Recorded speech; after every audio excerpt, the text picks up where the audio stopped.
Hello, sweethearts. Welcome to the Ben the Foodie YouTube channel. Today we are going to look at 8 fun facts about the meal called jollof rice. The common ingredient used in preparing this cuisine are rice, tomatoes, pepper, onion, oil, fish or meat. One can add other vegetables of their choice.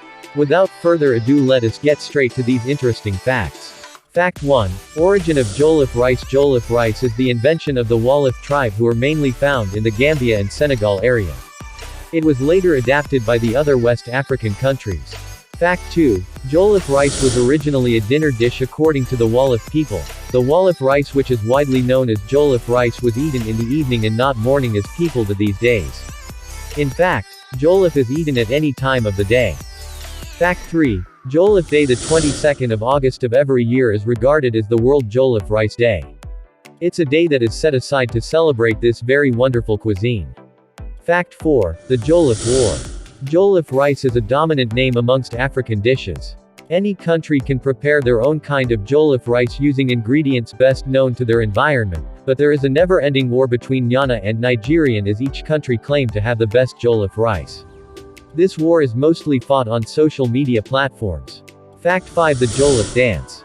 Because of the fame that meal enjoy worldwide, a special dance routine has been created in honor of jollof rice. Fact 6. Tomatoes are essential. The major ingredients for the meal are the tomato sauce. A good jollof rice should have enough tomatoes. It's the ingredient that gives the meal its yummy red color. Depending on the taste and preference of the individual, the tomatoes can be boiled, steamed, baked, or used raw when preparing jollof rice. Fact 7.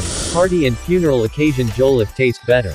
There has to be a scientific explanation why homemade jollof is not as tasty as the party or funeral jollof rice. According to a school of thought, it's the smoke and other ingredients that's added, but for us, we just know free food is good food. Fact 8. Bottom of the jollof rice is nicer than the top. A semi-burnt jollof rice can give you an unusual excitement. It is a well-established fact that the hardened part of the rice at the bottom is sweeter than the top part. Kindly note that the bottom jollof rice is most of the time not served. It is those who cook the meal that eat this part from the cooking pot. These are the 8 fun facts about the African meal, jollof rice. Kindly subscribe to this channel and turn on the notification button. See you in the next video.